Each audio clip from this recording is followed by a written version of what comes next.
Sage watched the raindrops drip down the window pane and pondered the events that had brought her to this moment. 5 years with Charles felt like an eternity, captured instantly. Their cosy apartment was the witness of countless moments that wove together their happiness. Evenings under a blanket with hot cocoa and old movies, breakfast together under their favourite music, secret glances and half-spoken words, a language understood only by the two of them. And of course there was Hadley.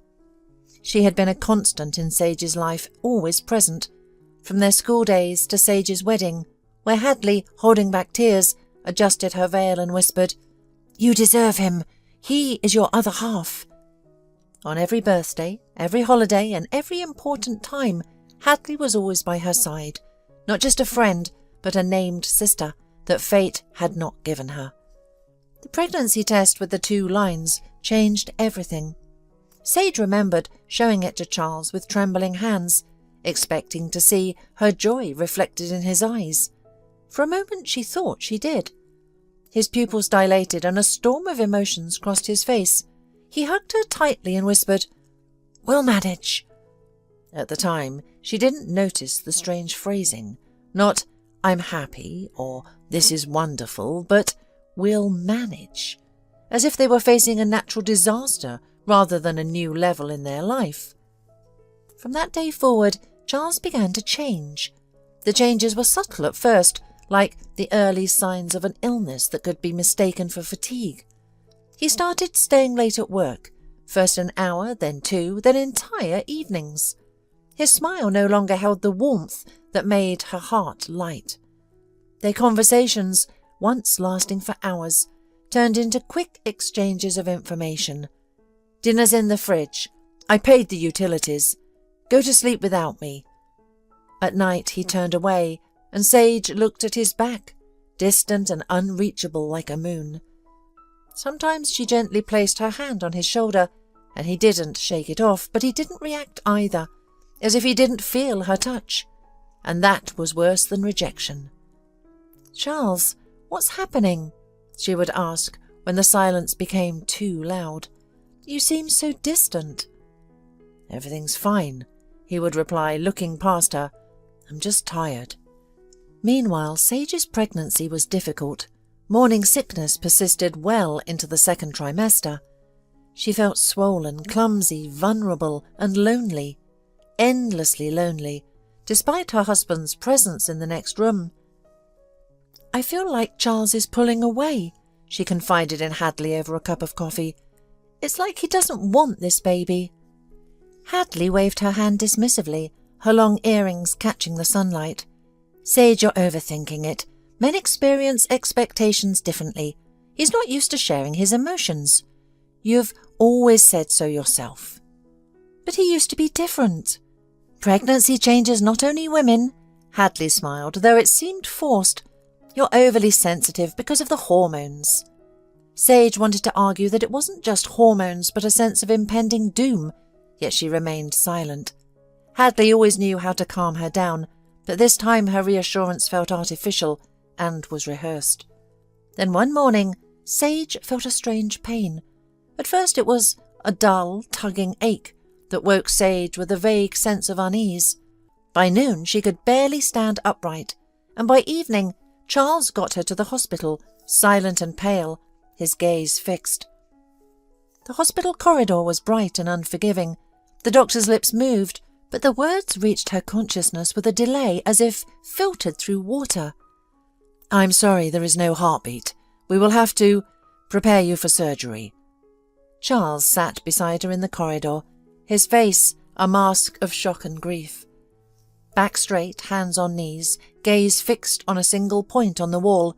He wasn't crying, didn't try to embrace her or whisper words of comfort. He simply sat there like a man waiting for a bus, not a husband who had lost a child with his wife. "Charles?" Sage's voice was hoarse. He blinked as if surfacing from the depths of his thoughts. "Yes," he said, looking at her directly, but without any expression. "Say something, please." He looked at her straight on, but without any emotion. "Everything will be okay," he said, as if reciting a memorized phrase, and turned back to the wall. At home everything became even worse. The silence that had taken over their apartment rang with the unspoken. Sage drowned in grief, while Charles seemed to have already processed his share of sorrow, if it ever existed, and returned to his routine: work, phone, computer, sleep. A cycle in which there was no room for her or their shared loss. Days turned into nights. Sage slowly crawled out of the abyss. Physically, she was improving. Her body was young, strong and resilient, but her soul refused to heal, especially with no shoulder to lean on. Hadley hadn't answered her calls for a week, citing a business trip. Exactly 1 month after the miscarriage, Charles uttered the words he seemed to have rehearsed for a week. "I'm not happy anymore, Sage." These few words ruined the fragile world Sage had desperately tried to maintain. The day Charles left, there was no drama or scandal, no broken dishes or shouting, only silence. A cold, deafening silence, broken only by the sound of clothes being packed into a suitcase. "Have you been planning this for a long time?" Sage asked, standing in the bedroom doorway, watching him methodically empty the closet. "Does it matter?" He didn't even turn around. "Are you leaving me for someone else?" The question escaped her lips, though she was sure she didn't want to know the answer. His hands paused briefly over the suitcase. "No." He lied so poorly it was almost insulting. "I just need space, time to think." She didn't argue, cling, beg or promise to change. Pride was all she had left. Sage just watched her life fall apart with the detached curiosity of someone observing a building being demolished nearby. When the door closed behind him, she finally allowed herself to cry. And they were not quiet, neat tears, but a deafening, primal wail that erupted from the depths of her being. She screamed until her voice gave out, her throat ached, and her eyes swelled so much they barely opened. And then there was silence and emptiness. Hadley wasn't answering her calls. At first, Sage thought she was still on her business trip, but days turned into weeks, and her best friend seemed to have vanished from her life. She didn't respond to messages or appear online. Then one day her mother called. "Darling, are you sitting down?" Sage's heart clenched with foreboding. "Mum, what happened?" "I'll send you a link, but prepare yourself." The link led to Hadley's Instagram. The first photo hit her like a punch to the gut, knocking the wind out of her. Charles and Hadley on the beach. His arm around her waist, her head on his shoulder, both smiling openly, happily, without a trace of embarrassment or guilt. The caption read, "Finally free." The post was dated 3 days before the miscarriage. The world tilted. Sage felt nauseous. Her head spun, and a bitter lump rose in her throat. "Sage? Sage, are you there?" Her mother's worried voice brought her back to reality. "Yes, Mum," she whispered. "I'm here." "I'm so sorry, dear. I thought you should know." "Thanks, Mum. I'll call you later." Sage scrolled through the photos, each one a stab of betrayal. Charles and Hadley in a fancy restaurant, Hadley behind the wheel of his car, the two of them at the waterfront, in a park, in a cosy little house.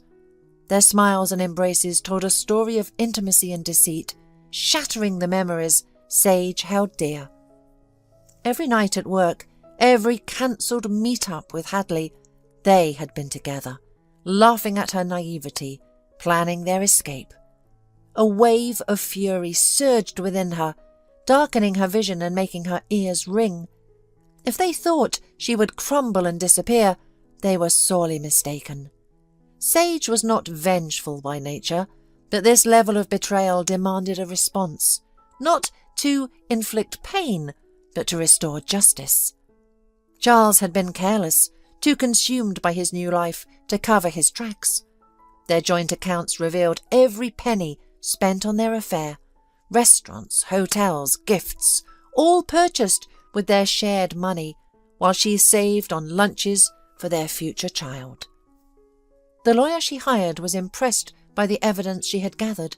"With these proofs," he said, "we can expect very favourable divorce terms, especially considering the moral aspect." In court, Charles's infidelity became her trump card.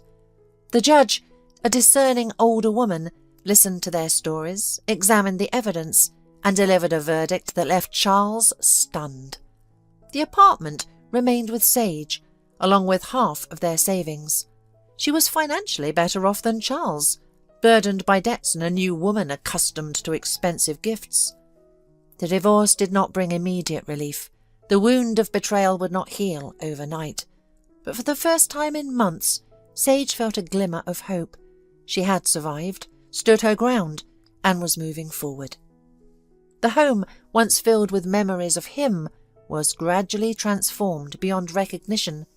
New furniture, new colours, new energy. It was no longer their home, it was hers. A sanctuary, a fortress, a place of strength. Work, to which she had previously given only a part of herself, became the focus of her energy. Promotions, salary increases, and recognition from colleagues followed. She transformed, both externally and internally. A new haircut, a new style, and newfound confidence in every gesture and word. Nightmares of loss, betrayal, and loneliness still haunted her, but now, waking up in tears, she knew she could face each day. It was during this period of change that she met Thomas. Not in a bar or through a dating app, but in a bookstore, where they both reached for the same book. Their hands touched and they laughed at the awkward moment. Thomas was different from Charles in every way. His appearance, manner of speaking, and outlook on life. An artist who saw beauty in the mundane and could convey it to others. Their first date lasted until dawn, filled with conversations that jumped from topic to topic, marvelling at similarities and exploring differences. When he walked her home, he didn't try to kiss her, but gently squeezed her hand and asked if he could see her again. Sage took her time. The trauma of betrayal had taught her caution. But with each day, each meeting, and each conversation, fear retreated, replaced by something new, a feeling both strong and fragile, which she hesitated to call love, but which steadily grew, filling her life with light. A year later, they moved in together. 6 months after that, she became pregnant. Fear of loss lingered until the birth, but Thomas was there, patient and understanding, ready to drive across town for oranges in the middle of the night or massage her swollen feet for hours. When little Fiona was born, a mirror image of her mother, with her father's smile, Sage knew that the circle had closed. What was lost had been returned, albeit in a different form. The pain didn't vanish completely. It transformed into wisdom and gratitude for everything she now had. She built a life, a real one, not just for show on social media, a life filled with ordinary moments of happiness. Saturday morning pancakes, evening walks in the park, lullabies, first steps, first words, first drawings proudly displayed on the fridge. One evening, returning home after visiting her parents, Sage stopped at a gas station. Fiona was sleeping peacefully in her car seat, and Sage moved quickly to fill up the car, pay, and leave before the child woke up. And then she saw them, Charles and Hadley. It was strange to encounter ghosts from her past. The miserable couple didn't notice her, too engrossed in an argument, unfolding right in the middle of the gas station convenience store. Their car, worn and rusted, was far from the luxury vehicle Charles used to cherish. He looked haggard, with shadows under his eyes. His once expensive clothes were replaced by nondescript attire, and Hadley, always so well-groomed and stylish, looked like a worn-out middle-aged woman, her hair poorly dyed and her makeup exaggerated, emphasizing her wrinkles. Between them, a 3-year-old child stood crying on the floor, and ignored by both of the adults. "We haven't got any money for gas," Hadley hissed, waving a plastic card. "You said you transferred it." "You knew we were tight on money," Charles snapped. "You could have held off on the brand bag." Oh, so now it's my fault. Maybe you should remember who gambled away our last savings? Their voices grew louder, their words sharper, and the cashier looked increasingly annoyed. The child wailed even louder. At one point, Hadley seemed to feel Sage's gaze and turned around. Their eyes met, and Sage saw a mix of surprise, disbelief, shame, and envy in Hadley's expression. Hadley looked Sage up and down, taking in her calm demeanour, her wedding ring, and sighed as if deflated.